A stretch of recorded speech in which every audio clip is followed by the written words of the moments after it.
ক্ষতিকর পলিথিনের বিকল্প হিসেবে ভুট্টার স্টার্চ বা খোসা থেকে ব্যাগ তৈরি করছেন রাজশাহীর এক উদ্যোক্তা। এই উদ্যোক্তার দাবি, এসব ব্যাগ জৈব উপাদানে তৈরি হওয়ায় পরিবেশ বান্ধব ও পচনশীল।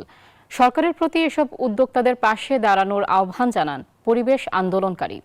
বিশেষজ্ঞরা বলছেন, পাইলট প্রকল্পের মাধ্যমে পরীক্ষা নিরীক্ষা করে পরিবেশ বান্ধব হলে এসব ব্যাগ বাজারজাত করার উদ্যোগ নিতে হবে। ইফতেখারুল হক পরিবেশ সুরক্ষায় পলিথিনের বিকল্প হিসেবে ভুট্টার খোসা দিয়ে ব্যাগ তৈরি করছেন রাজশাহীর এই উদ্যোক্তা। গোদাগাড়িতে গড়ে তোলেন ক্রিস্টাল বায়োটেক নামে ব্যাগ তৈরির কারখানা।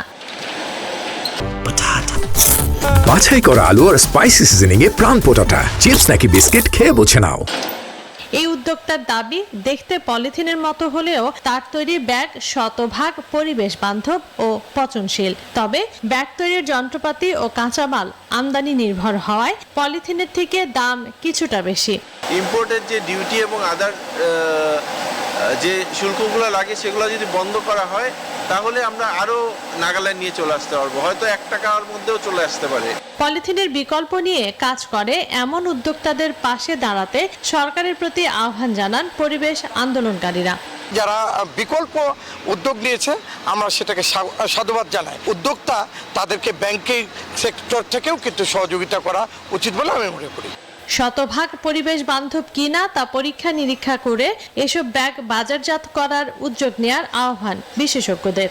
এটি কি আদৌ আমরা পলিথিন দিয়ে তৈরি যে সমস্ত ব্যাগ দিয়ে যে সমস্ত কার্যক্রম পরিচালনা করি তার অল্টারনেটিভ কিনা, এবং যদি তাই হয় তাহলে আমরা মনে করি এর একটা জাস্টিফিকেশন দরকার। বিষয়টি খতিয়ে দেখে উদ্যোক্তাদের পাশে দাঁড়ানোর আশ্বাস দিয়েছে স্থানীয় প্রশাসন। পরিবেশ অধিদপ্তরকে আমরা বলে দেবো যে একটু দ্রুততম উপাদানগুলো সংগ্রহ করে বিএসটি, যেহেতু আমার দুটো প্রতিষ্ঠানই এখানে আছে, আমি পরিবেশের যে ডাইরেক্টর আছে তাকেও বলবো এবং আমাদের বিএসটি এর যিনি ডাইরেক্টর আছেন দুজনকে বলবো যে উপাদানগুলো টেস্ট করে দেখানো, এটা পরিবেশ বান্ধব হলে পরে প্রক্রিয়াতে যাওয়া উচিত, আর না হলে এটা বন্ধ করে দেওয়া উচিত। এই উদ্যোগকে গুরুত্ব দিয়ে পলিথিনের হাত থেকে পরিবেশ রক্ষায় আরও গবেষণা বাড়ানোর উপর গুরুত্ব দেন সংশ্লিষ্টরা। Desk report, news 24।